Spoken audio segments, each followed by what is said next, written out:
ওম নমঃ শিবায়। হর হর মহাদেব।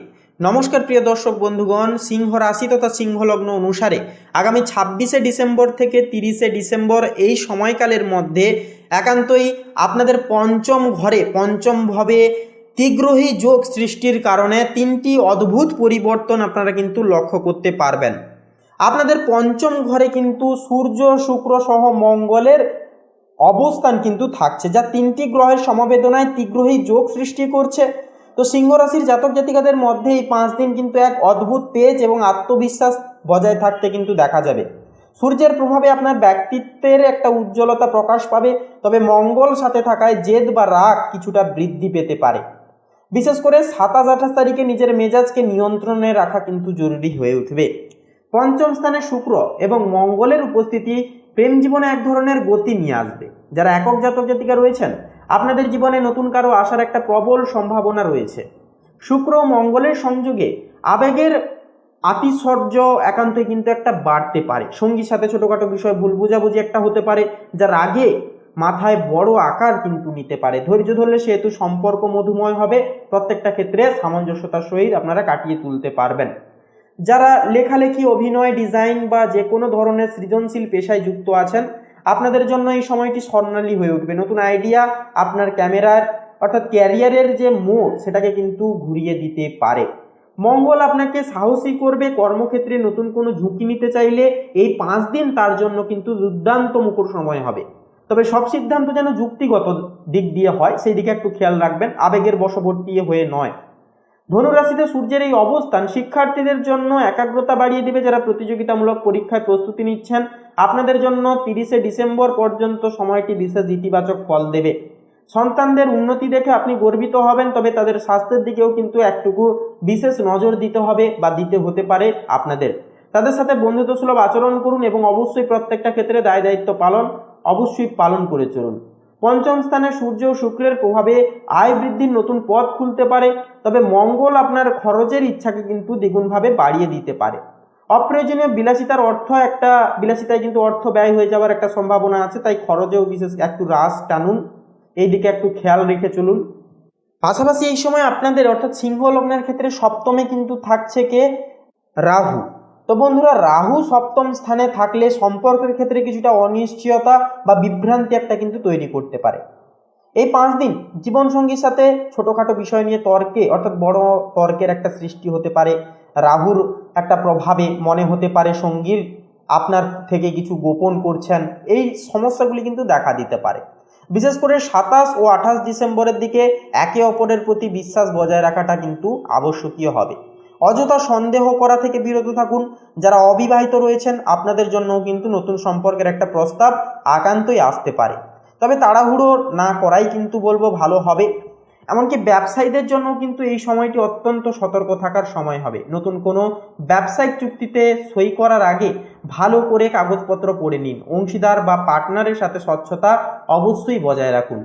রাহু যেহেতু বিদেশি বা বাইরের জগতের কারক, তাই যারা বিদেশের সাথে যা ব্যবসা করেন বা এক্সপোর্ট ইম্পোর্টের সাথে যুক্ত, তারা এই সময়ে বড় কোনো অর্ডার বা লাভের একটা মুখ দেখতে পারেন।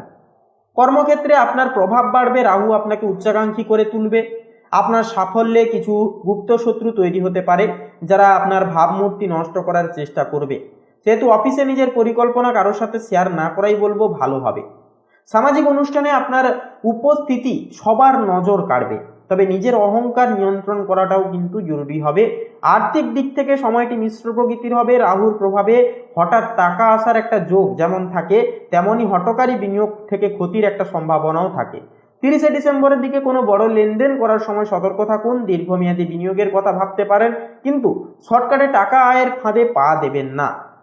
সপ্তম স্থানে রাহু থাকলে একান্তই প্রস্রাবজনিত সমস্যা বা পেটের নিচের অংশে কিছু অস্বস্তি কিন্তু একটা হতে পারে। এছাড়া মানসিক অস্থিরতা বা অনিদ্রার একটা সমস্যা দেখা দিতে পারে। সেহেতু প্রচুর পরিমাণে জল পান করুন এবং মনকে শান্ত রাখতে যোগব্যায়াম অবশ্যই করুন। পাশাপাশি বন্ধুরা, বুধ কিন্তু এই সময় আপনাদের চতুর্থভাবে কিন্তু অবস্থান করছে। সেক্ষেত্রে এটি আপনাদের অর্থাৎ সিংহ রাশির জাতক জাতিকাদের জন্য পারিবারিক মেলবন্ধন কিন্তু বয়ে নিয়ে আসবে, যার কারণে পরিবারের সদস্যদের সাথে দীর্ঘক্ষণ আড্ডা বা আলোচনার মাধ্যমে একটা আনন্দময় সময় কাটবে। মায়ের সাথে সম্পর্কের একটা ঘনিষ্ঠতা বা উন্নতি বৃদ্ধি হবে এবং তার স্বাস্থ্যের একটা উন্নতিও কিন্তু ঘটবে যথাযথভাবে। এই 5 দিনের মধ্যে ঘর সাজানো বা বাড়ির জন্য নতুন কোনো আসবাবপত্র কেনার পরিকল্পনা একান্তই আপনাদের একটা সফলগামী হতে পারে। সিংহর জাতক জাতিকাদের জন্য বুধ হলো ধনাধিপতি। চতুর্থ স্থানে বুধের প্রভাবে আপনার বুদ্ধিমত্তা এবং বাকপটুতা অনেকটাই বাড়বে। কর্মক্ষেত্রে আপনার বাচনভঙ্গি এবং উপস্থাপনা প্রশংসিত লাভ হবে। বিশেষ করে যারা শিক্ষকতা, পাশাপাশি বিপণন বা লেখালেখির সাথে যেনারা যুক্তগত রয়েছেন, আপনাদের জন্য সময়টি অত্যন্তই শুভবাচক হবে। জমি বা বাড়ি কেনাবেচার সময় বা বিষয় যদি কোনো আলোচনা আটকে থাকে, তবে তা 26 থেকে 28 ডিসেম্বরের মধ্যে সেই বিষয়ে একটা ইতিবাচক অগ্রগতি আপনারা কিন্তু লক্ষ্য করতে পারবেন নির্দিষ্টভাবে। আর্থিক দিক থেকে এই সময়টি বেশ লাভজনক হবে। আপনার বুদ্ধির জোরে আপনি বাড়তি আয়ের পথকে কিন্তু খুঁজে পাবেন। শেয়ার বাজারে বা পুরনো কোনো বিনিয়োগ থেকে একটা লাভের মুখ দেখতে পারেন। তবে 29 এবং 30 ডিসেম্বর দিকে বড় কোনো লেনদেন করার আগে নথিপত্র ভালো করে যাচাই করে নেবেন, এটা কিন্তু প্রয়োজন রয়েছে। পাশাপাশি বাড়ির সুখ স্বাচ্ছন্দ্য বাড়াতে গিয়ে কিছু খরচ হতে পারে, যা আপনার বাজেটে কিন্তু প্রভাব ফেলবে না। যদিও শিক্ষার্থীদের জন্য এটি একটি গোল্ডেন পিরিয়ড টাইম হবে। বুধ চতুর্থ স্থানে থাকায় একাগ্রতা বৃদ্ধি পায়। যারা প্রতিযোগিতামূলক পরীক্ষার প্রস্তুতি নিচ্ছেন, আপনারা কোনো ভালো খবর পেতে পারেন, নতুন কিছু শেখার একটা আগ্রহ বাড়বে, বিশেষ করে প্রযুক্তি বা গণিত সংক্রান্ত বিষয় নিয়ে। মানসিকভাবে আপনি বেশ উৎফুল্ল থাকবেন, পুরনো কোনো মানসিক দুশ্চিন্তা থেকে মুক্তি পাবেন। তবে বুধ বৃশ্চিকে অর্থাৎ জল রাশিতে থাকায় ঠান্ডা লাগা বা বুকে সামান্য সর্দি বসার একটা সমস্যা হতে পারে। ধুলোবালি থেকে সেহেতু দূরে থাকার চেষ্টা করুন।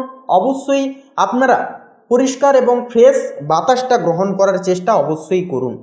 তো 26 থেকে 27 ডিসেম্বর গৃহসুখ বৃদ্ধি এবং মায়ের কাছ থেকে কোনো উপসংহার অর্থাৎ উপহার বা আশীর্বাদ পাওয়ার যোগ থাকছে। 28 ও 29 ডিসেম্বর কোনো প্রভাবশালী ব্যক্তির সাথে যোগাযোগ হতে পারে, যা ভবিষ্যতে কর্মক্ষেত্রে কাজে লাগবে। বন্ধুদের সাথে ভালো সময় কাটবে 30 ডিসেম্বর, তবে বেশি আবেগপ্রবণ হয়ে কোনো গোপন কথা ফাঁস করতে যাবেন না। এর পাশাপাশি সপ্তম এবং অষ্টম ঘরে কিন্তু গোচর করবে এই সময়কালের মধ্যে চন্দ্র, যার কারণে আপনার যে সপ্তম ঘর হচ্ছে দাম্পত্য পার্টনারের ঘর। আপনার দাম্পত্য জীবনে আপনার পার্টনার হবে একটুকু ইমোশনাল প্রকৃতির। আপনাদেরকে কিন্তু কথাবার্তার মাধ্যমে সঙ্গীর মন জয় করে প্রত্যেকটা আবদার মেনে চলতে হবে প্রত্যেকটা ক্ষেত্রে। এমনকি আপনাদেরকে কিন্তু যথাযথভাবে প্রত্যেকটা সম্পর্ককে টিকিয়ে রাখতে নিজেদের ওপর নিয়ন্ত্রণ করে চলতে হবে। তাছাড়া বন্ধুরা, আপনারা সঙ্গীর সমর্থন পেয়ে এই সময় কিছু একটা করে উঠতে পারবেন, যেটা কর্মক্ষেত্রে কাজে লাগিয়ে বিশেষ পরামর্শ, বিশেষ কিছু জয়লাভ করতে পারেন, বা অন্যান্য ক্ষেত্রেও কিন্তু কাজে লাগিয়ে বিশেষ কিছু জয়লাভ আপনারা করে উঠতে পারবেন যথাযথভাবে। তো বন্ধুরা, আজকের এই পর্বটি এই পর্যন্ত। আশা করছি আপনারা অনেকটাই উপকৃত ফলাফল পেতে পেরেছেন। আজকের এই পর্বটি ভালো লাগলে অবশ্যই একটি লাইক করে কমেন্টে অবশ্যই লিখে যাবেন। জয় সবার বড় ঠাকুর শনি মহারাজের জয়, জয় বজরংবলী হনুমানজির জয়। অবশ্যই ভক্তি ভরে লিখে যান। একান্তই আপনাদের মনের ইচ্ছা এই সময়কালে পূর্ণ হবেই হবে। ভিডিওটি আপন বন্ধু বান্ধবদের সাথে শেয়ার করে আমাদের এই ভাগ্য বিচার চ্যানেলটিকে সাবস্ক্রাইব করে অল অপশানে সিলেক্ট করে আমাদের পাশে থাকতে ভুলবেন না। আপনারা ভালো থাকুন, সুস্থ থাকুন, সতর্ক থাকুন। নমস্কার।